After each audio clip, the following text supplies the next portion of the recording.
Did Ryan Reynolds ditch Blake Lively at the premiere of Another Simple Favor to save his own career? Strangers describe me as extremely disloyal.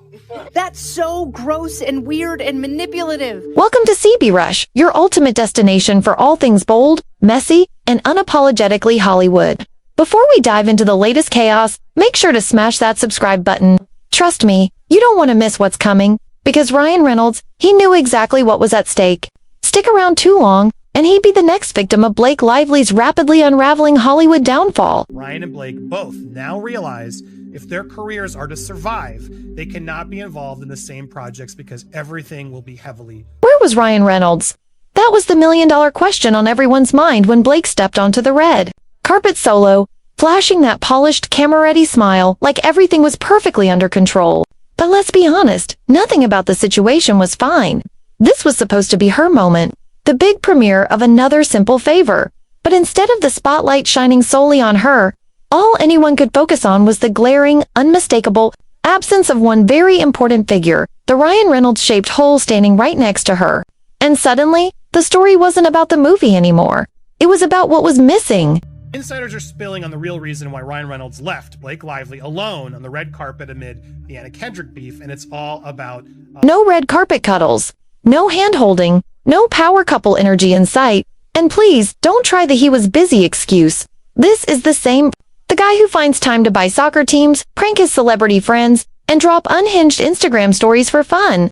But somehow now, when his wife needs public support the most, he's too slammed with work. Yeah, not buying it. Naturally, the media went into full meltdown mode.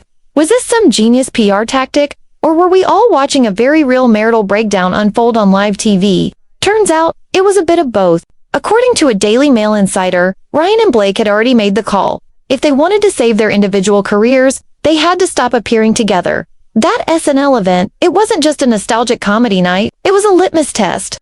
A calculated move to see if the public would still buy into their glossy, perfect couple brand. And the outcome, let's just say it was more chaotic than Blake's entire legal team strategy. Ryan Reynolds not show up? I mean, I'm not entirely surprised that he didn't show up, to be perfectly honest, because this was Blake's contractually obligated appearance. She had to be... Remember the SNL 50th anniversary special, the one where Ryan Reynolds was doing everything he could to stay invisible in plain sight, just quietly sitting there, probably praying no one would drag him into the drama swirling around him. Then Amy Poehler casually tosses out, "Ryan Reynolds, how's it going?" Seemingly harmless, right?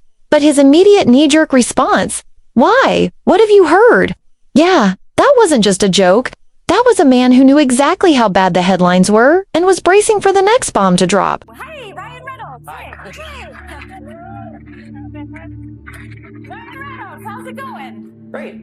Why? What have you heard? That was a man in full-blown survival mode. That awkward, "Hey, Ryan. Hi. Hey." Yeah, that wasn't banter. That was sheer panic. He knew exactly what was waiting for them. The icy stares, the under-the-breath whispers, and oh yes, the booze. And he wasn't wrong. Flash forward to February 2024. Ryan and Blake show up at SNL, maybe hoping everyone just magically forgot about the flaming disaster she launched back in December 2023, a lawsuit against Justin Baldoni that went nuclear fast. But no, people didn't forget. Not even close. Whatever power couple image they were hoping to sell, no one was buying it anymore. Sure, a few polite cheers, probably paid for with PR dollars, but the rest? Silence, cold stares, visible discomfort. And then came the real blow. Actual booze. You could feel the tension in the room like it was a pressure cooker about to explode. Fans sat in disbelief, watching their once beloved icons slowly set their own reputations on fire. And Blake reportedly, furious not at the public, but at Ryan for not playing along. He wasn't standing tall, backing her up with ride-or-die energy. He looked detached, unbothered, like a guy just counting the minutes until he could escape. That was the real issue for Blake. She needed a loyal husband, a polished image, a hero standing beside her in solidarity. What she got instead was a man who looked like he was already halfway out the door. And for someone like Blake who thrives on control, that was unacceptable. That wasn't fulfilling for me, that I wanted to be a part of the storytelling, that I wanted to be a part of the narrative, whether that be in the writing, in the costume design, in creating the character. Blake needs Ryan to play the role of the perfect husband, always by her side, smiling on cue like a well-dressed accessory. Not as an individual with his own career, his own reputation to worry about.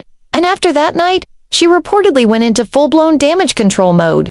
Word is, she even began telling friends that Ryan wasn't taking her lawsuit seriously, as if his calm response was somehow the real problem. Because apparently, in Blake's world, it's his fault she charged ahead with one of the most disastrous legal moves in recent Hollywood history. Oh, Ryan, how dare you not act like your entire livelihood should crash and burn just to match mine? How dare you not spiral with me? The audacity, right? They do need to do their separate appearances if they need to do them.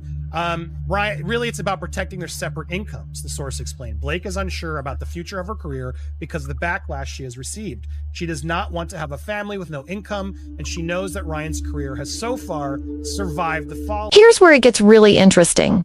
After the SNL fiasco, Blake knew she needed damage control, and fast. And in Hollywood, there's one classic move for that. A flawless red carpet appearance. It's the ultimate way to signal that everything's fine, that you're unbothered, successful, and still very much in control. But there was one major issue. Ryan Reynolds. After what happened at SNL, she couldn't risk another public misfire. She knew that if he showed up and gave even the slightest hint of discomfort, the entire illusion would fall apart. So what did she'll do? She'll cut him out of the picture before he could do it himself.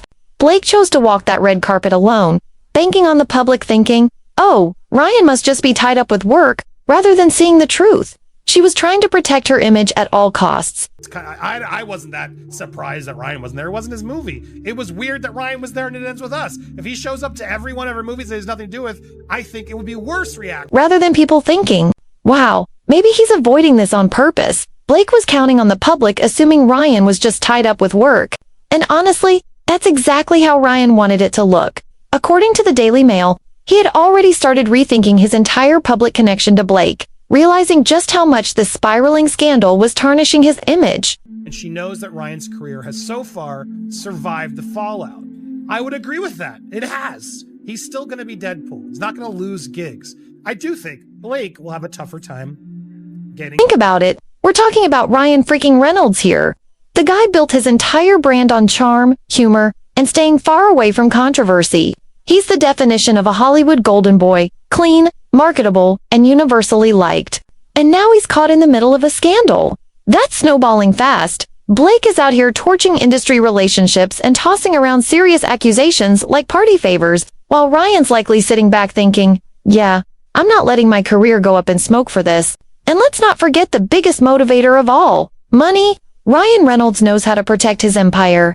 Between booming business ventures, sponsorships, and Deadpool 3 set to hit theaters in July, he's got too much on the line to get dragged into Blake's PR nightmare.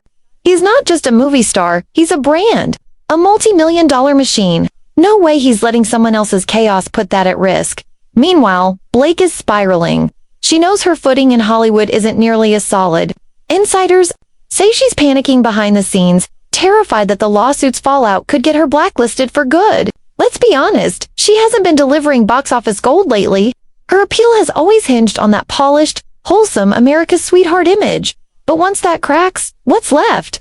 Without that carefully crafted persona, her star power could vanish. And she knows it. I do think Blake will have a tougher time getting gigs. Not because of a retaliation campaign, but because of her demanding authorship. Go make your own movies, Blake.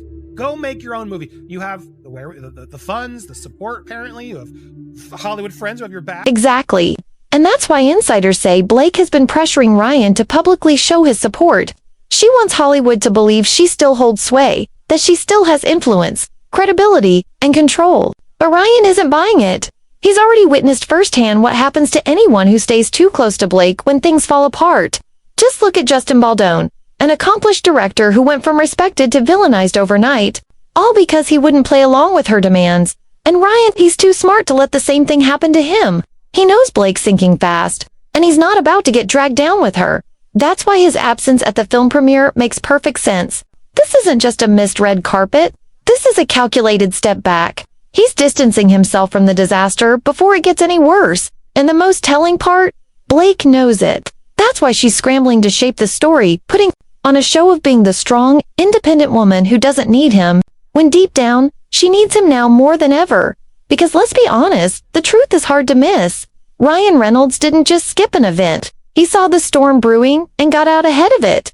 Blake really thought she had it all figured out. She filed a sexual harassment lawsuit against Baldoni in December 2023, expecting the industry to instantly rally around her just because of who she is. In her mind, the second she played the Me Too card, Baldoni would be blacklisted and erased, and she'd emerge as a feminist hero. But that's not how it played out. And now, the fallout is only getting worse. In Toro 11, but here's where things took a turn. Blake never saw coming. Baldoni didn't just defend himself, he went on the offensive. He hit back hard with a staggering $400 million countersuit, completely dismantling her entire story in one powerful strike. This wasn't your average Hollywood drama. It instantly became one of the most high-stakes celebrity legal showdowns in recent memory. And just when it seemed like Blake had already hit rock bottom, things got even worse. The issue is, yeah, Blake Lively's done awful things to Justin and needs to pay the price in court. We'll find it out. But here's the problem. She